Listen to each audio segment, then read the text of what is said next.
19 વર્ષની મહિલાની છેડતી કરી અસભ્ય વાણી વર્તન કરનાર આધેડને છોટાઉદેપુરની ડિસ્ટ્રિક્ટ એન્ડ સેશન્સ કોર્ટે 3 વર્ષની સખત કેદની સજા ફટકારી છે। 19 વર્ષની મહિલાની છેડતી કરી અસભ્ય વાણી વર્તન કરનાર આધેડને કોર્ટે સજા ફટકારી છે। પાનવડ ગામના મુકેશ કંચન પ્રજાપતિને છોટાઉદેપુરની ડિસ્ટ્રિક્ટ એન્ડ સેશન્સ કોર્ટે 3 વર્ષની સખત કેદની સજા અને 15,000નો દંડ ફટકાર્યો હતો।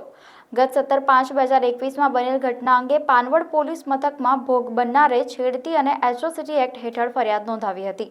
નામદાર કોર્ટે એટ્રોસિટી એક્ટ હેઠળ તકસીર વાન ઠેરવી 3 વર્ષની સખત કેદની સજા અને ₹10,000નો દંડ તેમજ છેડતી અંગેની કલમો હેઠળ તકસીર વાન ઠેરવી 3 વર્ષની સખત કેદની સજા અને ₹5,000નો દંડ ફટકાર્યો છે। તારીખ 17/5/21ના રોજ પાનવડ મુકામની ઘટના છે।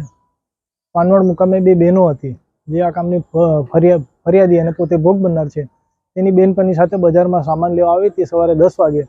તે સમયે આરોપી મુકેશભાઈ કંચનભાઈ પ્રજાપતિ પાનવડથી રાયછા જતા રોડ ઉપર તેનીને પકડી અને મારે તાર સાથે ખોટું કામ કર્યું છે, મારે તેને રાખવી છે તેમ કરી છેડખાની કરી તેને જાતિ વિષયક શબ્દો બોલેલા, જે બાબતનો કેસ અત્રેની સેશન્સ કોર્ટમાં ડિસ્ટ્રિક્ટ જજ સાહેબની કોર્ટમાં ચાલી જતા ડિસ્ટ્રિક્ટ જજ સાહેબે આરોપીને એટ્રોસિટી એક્ટના ગુના હેઠળ તેને 3 વર્ષની સખત કેદ અને ₹10,000નો દંડ અને તેની છેડખાની કરવા બદલ 354A1ના ગુનામાં 3 વર્ષની સખત કેદ અને ₹5,000નો દંડનો હુકમ કરેલો છે।